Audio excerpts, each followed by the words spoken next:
पश्चिम बंगाल में 9 मई को बीजेपी सरकार का शपथ ग्रहण समारोह होगा। प्रधानमंत्री मोदी, गृहमंत्री अमित शाह समेत 20 राज्यों के मुख्यमंत्री शामिल होंगे। मुख्यमंत्री की दौड़ में शुभेंदु अधिकारी सबसे आगे। पश्चिम बंगाल बीजेपी अध्यक्ष श्रमिक भट्टाचार्य, प्रभारी सुनील बंसल ने बांग्ला कन्वेंशन सेंटर का दौरा किया। 8 मई को विधायकों के सम्मान समारोह से पहले तैयारियों का जायजा लिया। हार के बाद ममता बनर्जी ने अपने विधायकों के साथ मीटिंग की। कहा, हमें जानबूझकर हराया गया। हार के बाद ममता बनर्जी ने विधायकों से कहा, हमें जानबूझकर हराया गया है, हम हार नहीं मानेंगे। ममता बनर्जी का आरोप, 1500 से ज्यादा पार्टी ऑफिसेज हाईजैक किए गए हैं। चुनाव भले ही हार गए लेकिन लड़ते रहेंगे। धोखा देने वालों को पार्टी से निकालेंगे। टीएमसी के 10 विधायकों ने ममता बनर्जी की बैठक से दूरी बनाई। सूत्रों के मुताबिक 80 नए चुने विधायकों में से सिर्फ 70 ही पहुंचे। नतीजों के बाद नंदीग्राम पहुंचे शुभेंदु अधिकारी। कार्यकर्ताओं से कहा, कौन सी सीट खाली करनी है ये पार्टी तय करेगी। विधायक कहीं का रहूं, जिम्मेदारी दोनों विधानसभाओं की है। बंगाल हिंसा में शामिल लोगों पर बड़ी कार्रवाई। अब तक 200 एफआईआर दर्ज, 433 उपद्रवी गिरफ्तार, 1100 लोग एहतियातन हिरासत में लिए गए। बीजेपी और टीएमसी ने एक कार्यकर्ता की मौत। बंगाल में चुनाव के बाद हुई हिंसा पर सख्त चुनाव आयोग। Chief election commissioner Gyanesh Kumar ने आरोपियों के खिलाफ सख्त एक्शन के आदेश दिए। कोलकाता पुलिस कमिश्नर की अफवाहों पर ध्यान न देने की अपील। भय का माहौल बनाने वालों पर सख्त एक्शन लिया जाएगा। बंगाल हिंसा पर शुभेंदु अधिकारी ने कहा, आरोपियों को बख्शेंगे नहीं। टीएमसी के कुछ गुंडे बच गए हैं, सरकार बनते ही इलाज करेंगे। शुभेंदु अधिकारी ने कहा, इस बार बंगाल में 2021 जैसी हिंसा नहीं हुई। जहां जहां वायलेंस हुई वहां एफआईआर भी हुई। 2021 के बाद तो बीजेपी कार्यकर्ताओं को भागना पड़ा था। बीजेपी प्रदेश अध्यक्ष श्रमिक भट्टाचार्य ने कहा, टीएमसी की अंदरूनी लड़ाई की वजह से हमले हो रहे हैं, लेकिन हिंसा बर्दाश्त नहीं होगी। साउथ 24 परगना में टीएमसी नेता जहांगीर खान के ऑफिस में तोड़फोड़, भीड़ ने आगजनी भी की। नॉर्थ 24 परगना के संदेश खाली में पुलिस और केंद्रीय बलों पर हमला, गश्त कर रही टीम पर फायरिंग, कल कई घायल। ममता बनर्जी के इस्तीफा न देने के ऐलान पर भड़की बीजेपी। तरुण चुग ने कहा, भारत का लोकतंत्र किसी व्यक्ति की जागीर नहीं। केंद्रीय मंत्री गिरिराज सिंह का हमला, कहा, यह पद से नहीं हटेंगी तो संविधान हटाएगा। ममता बनर्जी पर केंद्रीय मंत्री धर्मेंद्र प्रधान ने कहा, संविधान को तार तार कर रही हैं ममता बनर्जी, लोक विरोधी नीतियों की वजह से हारी हैं। बीजेपी नेता रविशंकर प्रसाद का हमला, कहा, हार को विनम्रता के साथ स्वीकार करें ममता। ममता बनर्जी के समर्थन में उतरी आरजेडी, कहा, एसआईआर के जरिए सारा खेल किया गया। ममता बनर्जी हारी नहीं, हराई गई हैं। सपा नेता अवधेश प्रसाद का बयान। ममता से मिलने के लिए कल बंगाल जाएंगे अखिलेश यादव, मुलाकात करके नैतिक समर्थन देंगे। अखिलेश के ममता बनर्जी से मिलने की खबर पर यूपी के कैबिनेट मंत्री जयवीर सिंह का तंज, उन्हें आंसू पोंछने के लिए जाना चाहिए। इनका भी यूपी में यही हाल होगा। ममता बनर्जी की हार के बाद अखिलेश यादव का फैसला, 2027 की चुनावी रणनीति तैयार करने के लिए अखिलेश ने आईपैक के साथ डील रद्द की। अखिलेश यादव की सुप्रीम कोर्ट से अपील, पश्चिम बंगाल चुनाव पर संज्ञान ले, वोटों की काउंटिंग की सीसीटीवी फुटेज जारी करने की मांग की। समाजवादी पार्टी का संगठन ही लड़ेगा 2027 का चुनाव। अखिलेश यादव ने बूथ लेवल पर पार्टी को मजबूत करने के निर्देश दिए। राहुल गांधी ने बीजेपी पर वोट चोरी का आरोप लगाया। कहा, बीजेपी का हर छठा सांसद वोट चोरी से जीता है। निष्पक्ष चुनाव हो तो बीजेपी के 140 सांसद भी नहीं आएंगे। राहुल के आरोप पर संबित पात्रा ने कहा, इंडी गठबंधन खत्म होने की कगार पर है। पश्चिम बंगाल चुनाव नतीजों पर तेजस्वी यादव ने बीजेपी को घेरते हुए कहा, पूरा सिस्टम और मशीनरी इनके हाथ में है। तमिलनाडु में कल सरकार के शपथ ग्रहण पर सस्पेंस, बहुमत के लिए जरूरी नंबर न होने पर फंसा पेच। टीवी के चीफ विजय के पास अभी 112 विधायकों का ही समर्थन। तमिलनाडु में विजय की पार्टी टीवीके को समर्थन नहीं देगी। एआईएडीएमके पार्टी महासचिव ए.के. पलनीस्वामी के घर हुई बैठक में लिया गया फैसला। विजय से मिले तमिलनाडु कांग्रेस के नेता, सरकार बनाने के लिए पार्टी के समर्थन की चिट्ठी सौंपी। विजय को समर्थन देने पर भड़की डीएमके, कांग्रेस को धोखेबाजी और विश्वासघाती बताया। कांग्रेस का डीएमके को जवाब, कार्ति चिदंबरम ने कहा, तमिलनाडु के लोगों ने बदलाव के लिए वोट दिया, इसे हमें स्वीकारना चाहिए। कल सुबह 10:30 बजे होगी केरल कांग्रेस की विधायक दल की बैठक। अजय माकन और मुकुल वासनिक के नेतृत्व में होगी बैठक। कांग्रेस ऑब्जर्वर अजय माकन और मुकुल वासनिक ने केरलम कांग्रेस के सबसे सीनियर लीडर ए.के. एंटनी से मुलाकात की, मुख्यमंत्री के नाम पर चर्चा की। असम के विकास को और तेज गति के साथ बढ़ाएंगे, बीजेपी प्रदेश अध्यक्ष दिलीप सैकिया का बयान। कल बिहार सरकार के शपथ ग्रहण के बहाने बीजेपी का पावर शो होगा। एयरपोर्ट से गांधी मैदान तक प्रधानमंत्री का 9 किलोमीटर लंबा रोड शो। कल बिहार की सम्राट चौधरी सरकार का विस्तार होगा। पटना के गांधी मैदान में कुल 27 मंत्री शपथ लेंगे। प्रधानमंत्री समेत एनडीए के कई बड़े नेता मौजूद रहेंगे। सम्राट चौधरी सरकार में होगी नीतीश कुमार के बेटे निशांत की एंट्री, कल मंत्री पद की शपथ लेंगे। पिछले महीने ही ठुकराई थी डिप्टी सीएम की कुर्सी। बिहार में सम्राट कैबिनेट में 20 एजेंडे पर मुहर लगी। सीतामढ़ी मेडिकल कॉलेज का नाम बदलकर अब माता सीता मेडिकल कॉलेज होगा। बारामती बाई इलेक्शन में जीत के बाद डिप्टी सीएम सुनेत्रा पवार ने राज्यसभा से इस्तीफा दिया। उपराष्ट्रपति को इस्तीफा सौंपा। 3 दिन के भारत दौरे पर वियतनाम के राष्ट्रपति, हैदराबाद हाउस में तोलाम से मिले प्रधानमंत्री मोदी। राष्ट्रपति भवन में हुआ औपचारिक स्वागत। प्रधानमंत्री मोदी और वियतनाम के राष्ट्रपति के बीच हुई द्विपक्षीय वार्ता। आतंकवाद के खिलाफ जंग से एक्सपोर्ट्स बढ़ाने तक चर्चा। प्रधानमंत्री मोदी बोले, भारत और वियतनाम की साझेदारी में विरासत और विकास का महत्व है। हर क्षेत्र में हमारा सहयोग नए स्तर पर पहुंचेगा।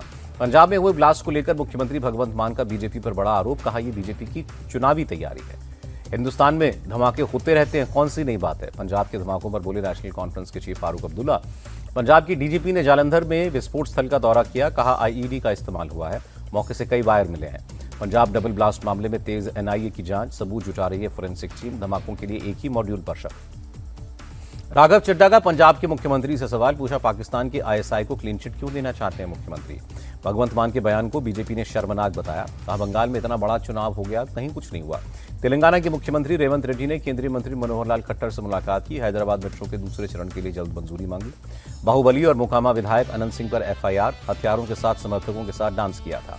योगी आदित्यनाथ का वाराणसी दौरा, काशी विश्वनाथ मंदिर में पूरे विधि विधान से पूजा की। प्रयागराज में नॉर्थ टेक सिंपोजियम समापन समारोह में शामिल हुए मुख्यमंत्री योगी, स्वदेशी हथियारों का दम देखा, कहा जो सुरक्षित वो समृद्ध।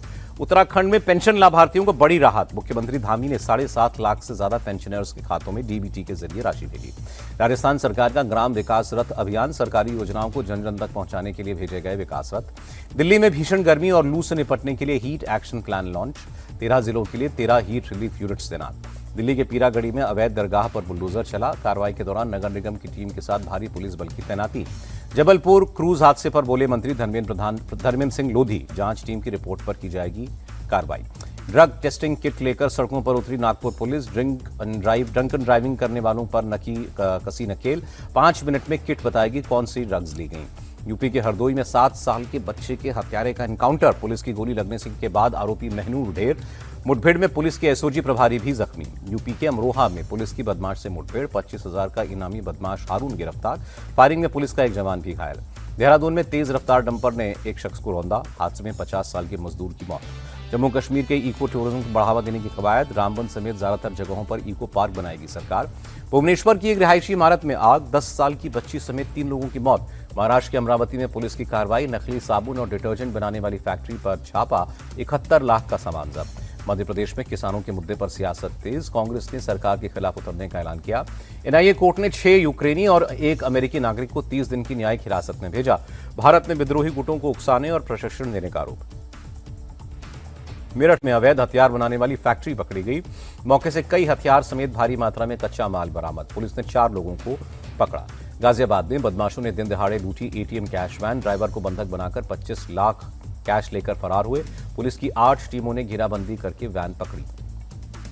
ग्रेटर नोएडा के जेवर में तेज रफ्तार का कहर, बाइक सवार ने 5 साल के बच्चे को टक्कर मारी, बच्ची की मौके पर ही मौत। गाजियाबाद में बीच सड़क पर 2 गुटों में मारपीट, एक गुट ने दूसरे गुट के लड़कों को डंडों से पीटा।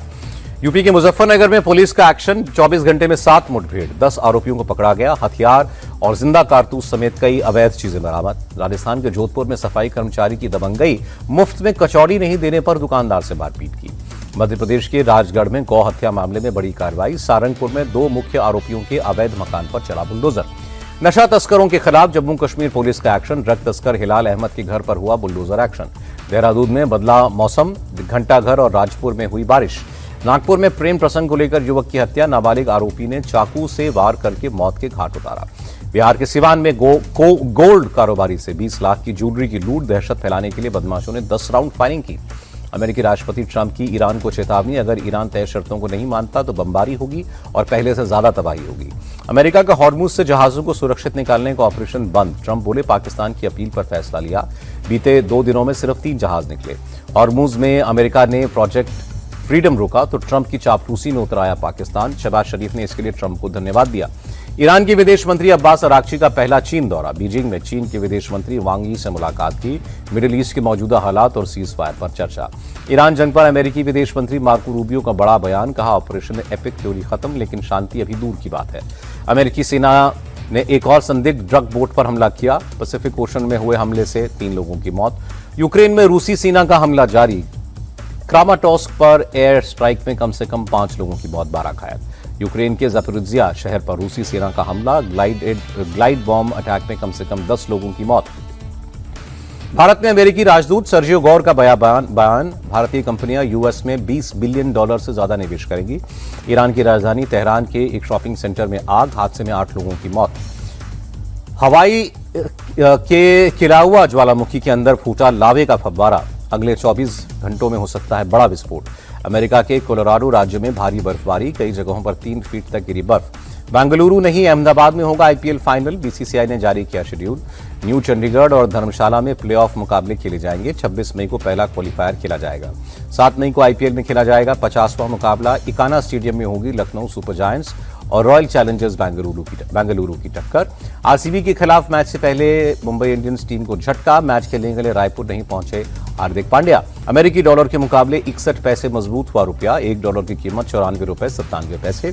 तेल की कीमतों में गिरावट के बाद शेयर बाजारों में तेजी, सेंसेक्स 940 अंक ऊपर, निफ्टी भी 298 अंक चढ़ा।